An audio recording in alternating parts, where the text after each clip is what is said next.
On the podcast today, I have Olivia Bamber from the UK-based charity OCD Action. Welcome to the show, Olivia. Thank you. Hello.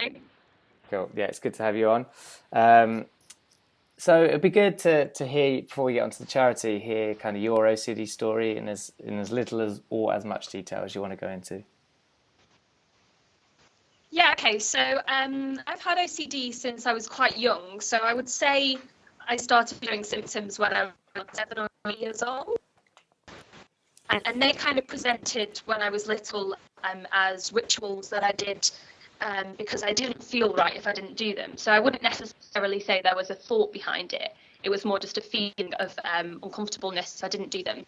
So I carried out a range of rituals when I was little, but they didn't have a huge impact on my life. It was when I got to sort of mid-teenage years, maybe around the age of 16, that my rituals started to latch onto thoughts. So I had to do stuff in order to get rid of the intrusive thoughts, which is obviously what we know OCD to be. So it would be if I didn't do something to harm, or I would cause harm, and things like that. So quite typical OCD symptoms really, and then progressed, over the next few years into contamination, rituals, and fears. And my primary fear for quite a time was things that smell bad. So that might be it could have been anything. It was a lot about foods and certain foods I could and couldn't eat or be near. Things in public seats or floors, and things like that. Anything that I thought might smell bad, that might cause me to smell. And the fear behind that was, I would end up transmitting these smells and carrying them. People then wouldn't like me and would stay away from me, and that I would be on my own and I'd be alone. And that was kind of the fear that I was trying to eliminate by carrying really severe contamination rituals. And it happened where, I almost couldn't really leave my house. I had sort of 24-hour support and care from friends I was living with. I had to have help getting dressed and getting washed and things because these rituals had become so ingrained in my life. And I tried therapy, over different years, and from about 16 to about 21, and I'd never really given it much, what's the word, not motivation, but I've never put much into it really. And as we know with therapy, you have to put a lot into it to get a lot out of it. And it was only when I turned 21, when I'd really hit a crisis point, that I really put a lot of work into CBT, and I had a completely life-changing course of it. And since then, things have been really good. Like, my OCD has sort of peaked and troughed like it does, and I have gone back for top-up therapy. And it's changed like it always does as well, into different sorts of rituals and different sorts of intrusive thoughts. But I feel like I've really got to grips with it now, and I've really got, I feel like it's really under control and it's very manageable, and I don't feel like it has an impact. Well, it doesn't have a big impact on my life anymore. It's still there, and I still have to keep working at it. But I'm very pleased as to where I've got with it. No, that's really good to hear. Did you go through the NHS or was it private when you did the therapy? I went through the NHS, so I went through an IAPT service, and was the one that I got my sort of what I call my life-changing CBT through. So I know lots of people have different experiences with therapy on the NHS, and I know not everybody's experiences are positive. But thankfully, I did have a really positive experience, and somebody who knew OCD very well, and I really felt like they understood what I was going through, and really made a huge life-changing difference. Yeah, no, that's really good to hear. And you were on the BBC documentary Extreme OCD Camp, is that correct? Yes. Cool. And it'd be good just to hear your thoughts on that. I guess why you liked it, what you got out of it, and because I've had Jack, who was also one of your peers on it, and Peter, who's one of the therapists on the show. Yeah. It was amazing. Yeah, there's the only really way to describe it. It was something I was very nervous about beforehand, and when I first saw the advertisement for it, I almost, I was like, absolutely no way.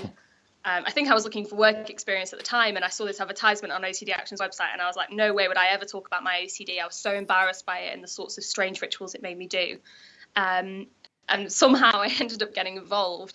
But it was at the point where I'd gone through good therapy. Yeah. But I was in my last year at university, and as you know, with kind of stress, my OCD had started to get bad again. But I was aware of what I needed to do. I just didn't have the motivation to carry out the homework and the exposure tasks on my own. So yeah, I went to America with 5 incredible people who I'm very pleased to say we were still all, really super close friends, and it was completely life-changing. The whole experience was, it was very strange to go to a different country, strangers at the time, and have such an intense course of therapy. But it really made such a difference for me meeting people with OCD. I'd never met anyone before with it. I'd never really spoken about it to anyone apart from really close friends and my therapist. To be able to be so open about your rituals, as strange as they might be, with people, and for them to totally understand and to be going through exactly the same thing at the same time, it was the best experience I could have ever, gone on. And like I said, we're all still really, really good friends. I see them all loads, and it's brilliant to kind of still have those conversations, when things are getting a little bit tough. They're the people who I go to now and I can talk to it about and know that they get it as well. So yeah, it was amazing. Yeah, no, it was a brilliant documentary to watch. Very, I try and avoid OCD documentaries only for the reason that sometimes they can be negative or focused on the struggle too much. And I think what that documentary did was showed the struggle, but the struggle in the sense of like recovery, and that's the main thing to me anyway. So yeah, it was a great documentary. Yeah, I think it was just so positive for all of us. Like I think every single, one of us would now say it made such a difference in our recovery. Like it really was kind of the turning point for a lot of us as well. So yeah, it was brilliant. Yeah, that's great to hear. Cool. So tell us about the charity OCD Action. Yeah, so I work at OCD Action, which is a UK-based charity supporting people affected by OCD and related disorders. So when I say related disorders, I'm talking about body dysmorphic disorder, hoarding disorder, dermatillomania, and trichotillomania. And we offer support and information to everybody affected. So that includes not only the person, with the OCD or related disorder, but also family and friends and carers. Because as I'm sure you know, these conditions have a huge impact on everybody, not just the person with the condition as well. And yeah, we do that through a range of services. So our main services are, we've got a helpline, which runs via the phone and email. We've got an advocacy service. We've got a network of independent support groups, which are local and online. And we've got a youth project as well. So yeah, I can tell you a little bit more about those if you want. Yeah, that'd be great. Yes, so our helpline is run by volunteers, many of whom have personal experience of OCD, whether themselves or someone they know. And we offer support and information via the phone and email. So people might just ring us for a chat if they're having a really difficult time, or they might ring us for information about how to get treatment, or maybe their treatment isn't going well and they need some information about where else they can go. And it's a really lovely service because often people who ring us, it might be the first time that they've ever told somebody about their OCD. So it's a really, really lovely service. And through that, we also offer an ongoing service called Next Steps. And that's while someone's going through therapy. So while someone's going through CBT, we basically buddy them up with another helpline volunteer, and that volunteer will give them a call once a week while they're going through their treatment. And that's to kind of help motivate them, do their homework, talk to them about if they're having any difficulties or concerns and things like that. So yeah, that's the helpline. We've also got an advocacy service where we help support people fight for their rights. So that might be people if they're having issues with discrimination, perhaps at work, or housing difficulties, or difficulties accessing treatment. We can basically team people up with our volunteer advocates and our team of advocates here at the charity to help support them through the phone, letter writing, attending meetings with them, and that sort of thing. We've got a network of independent support groups. So I think there's something like over 80 local support groups around the country, and then there's 11 online support groups for people who can't maybe get out of the house or get to a local group. And these are just a lovely place to meet other people with OCD and, in a non-judgmental environment where they can just have a chat and know that they're not alone and kind of share tips and advice with each other.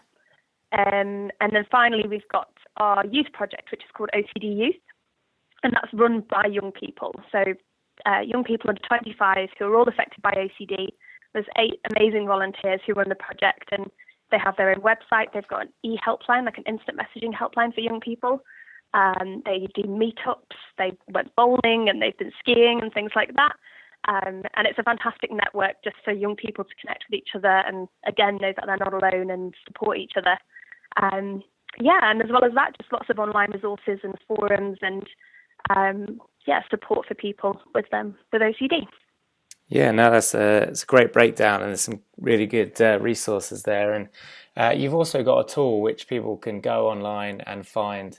I'll link to it through my site, I think. And basically, the question is, do I have OCD? And there's various questions you ask, and they can go through this questionnaire, which I think is also useful if people are undecided and want to find out more before they see a doctor. Yeah, so I mean, that's on there really as a bit of a guide for people. So like you say, it is for people who, are concerned that they might have OCD to just find out a little bit more. And, it's important that, we know on the website, and that, I'm going to say to you now that it's not a diagnostic tool or anything like that. If anyone has concerns, and we make it very clear on the test as well that, people should go and see their GP, but it's sometimes just helpful for people to have a look at and go, okay, yeah, that's what I've got. Okay, so this might have a name, so now I should go to my GP and talk about it. Yeah, absolutely. Okay, great. Yeah, that's what I'll do is I'll put some links and stuff in the show notes so people can find all that stuff and how to get more involved. But are there any, you guys usually run an annual conference? Is there one in 2017 or 2018? There will be one in 2017. We aren't sure of the date yet. The date hasn't been released, or at least I'm not aware of it yet. But there will be one later this year, yes. So there'll be a conference and there'll be a stakeholder day as well, which is for people who are interested in coming and having their say about the charity. Dates to be confirmed for those, but have a look out on our website because there will be one towards the end of this year. Okay, brilliant. And how can people get involved with the charity? Whether that's time or finances.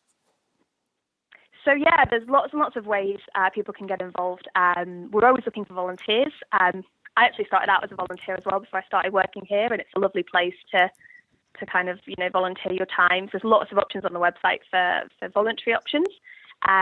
People can also fundraise for us if you fancy a challenge. We've got lots of people doing runs and skydives and ab sails and all sorts of amazing and scary things at the moment, and people can become a member of the charity if they want to, and in return they'll get things like newsletters and discount to our conference, or if you want to make a donation to support our work. All of that information is available on our website, and absolutely any support is incredible because we couldn't do any of the work that we do without volunteers and fundraisers and donors. So any support is amazing. Okay, excellent. Oh, great. Yeah, I saw you were at Brighton Marathon. You had someone was running on behalf of OCD Action, I believe. Yeah, so one of our members of staff, Christian, our helpline coordinator, he ran the Brighton Marathon a few weekends ago and did absolutely amazing. So I went to cheer him along with one of our helpline volunteers, Nick, and we caught him at the 20-mile mark, which might not have been the best time to catch him because I think at that point he was just starting to flag a little bit. But we passed him some lollies and we had Go Christian tattoos on our arms cheering him on. So, it was fantastic, and loads of people doing some amazing fundraising events for us at the moment. Yeah, no, that's awesome. And if people, because I know you guys and Charities usually buy places, and then you kind of say, if you want to raise X 100, you can race whatever it is, London Marathon. Let's say someone comes to you and they say, you haven't advertised it, but I want to run the Bolton Marathon, let's say, if there's such a thing, they can still do that? It was we would always look into it as a possibility, and I know places for the London Marathon are super hard to get, but we will absolutely always try our best and always be up for supporting any challenge. So we've got our lead fundraiser here, Charlie, and he will support you through kind of the whole process. So definitely get in touch if you've got any ideas are welcome. Cool. Yeah, it's brilliant. All right, cool. So we'll get on a couple kind of fun questions. If there's anything else you wanted to say about the charity beforehand. No, I don't think so. Just cool. Thanks anybody who's listening and who was supported. It's amazing. That's awesome. Cool. All right, so What is your, and obviously I'm sure there's many pieces, but what's the one piece of advice you'd give to someone with OCD if you could only give one piece? It's tricky. I probably have about 15 pieces of advice. My advice would be to talk about it with somebody you feel you can trust, who's a good friend. So whether that's your mom, or whether it's somebody in a support group, I really feel like talking about it can take the weight off your shoulders massively. I think one of the biggest things for people with OCD, and I know from my experiences as well, was feeling really alone with it, and feeling like you're the only person, and that you have to hide your rituals because they're embarrassing, or because there's so much stigma attached to it. And I think a lot of the time when people do actually feel able to open up and just talk about it, even if it's with one person, that person might just be able to say, I know what this is, I know how you can get help, or it's fine, I totally understand, or offer you a cup of tea. And it can really just help relieve that load, because there's already so much going on in your head. Just to kind of get that out there sometimes, even if it's writing it down, tell your notebook or whatever it is. I found kind of keeping a journal really helpful, and just getting some of that information out of my head. So yeah, that would be my bit of advice. Cool. No, good advice. And this podcast is also, it's about helping people find where to get recovery and also what to do in recovery. But more importantly, it's about, once that's started to get under control, is, okay, well, what do you want out of life? What does an amazing life look like to you? So the question to you then is, what's your advice to live an amazing life? That's a big question, isn't it? Yeah. My advice would be to, I don't know, it's such a big question. Well, what do you do sorry, go on. I was just going to say to never let something, it sounds really cheesy actually, but to never let something like OCD hold you back from doing what you want to do. So, if you have really bad intrusive thoughts about harm or about children, to not let that, stop you. It's easier than it sounds, isn't it? But to not let that stop you, I don't know, going into working as a teacher, or to having your own children, and to keep that as your hope and your motivation, that's your ultimate goal. I always had as my ultimate goal, okay, if I ever get better, then I'll reward myself with a tattoo, and I'll, go and volunteer for an OCD charity. And I did both of those things. And just to have those little bit of goals in your head. I think one of my small goals actually was just to start drinking cups of tea again, because I had stopped because of contamination reasons. And to have those little goals as your motivation to getting better, and, you'll reach them eventually, and that can make for a much happier life. Yeah, really good advice. And last fun question is, you've got a billboard in central London. It doesn't have to be OCD related, but what would you write on that billboard? It's such a big question. I feel like I could come up with something if I had loads of time to think about it. I would write on it.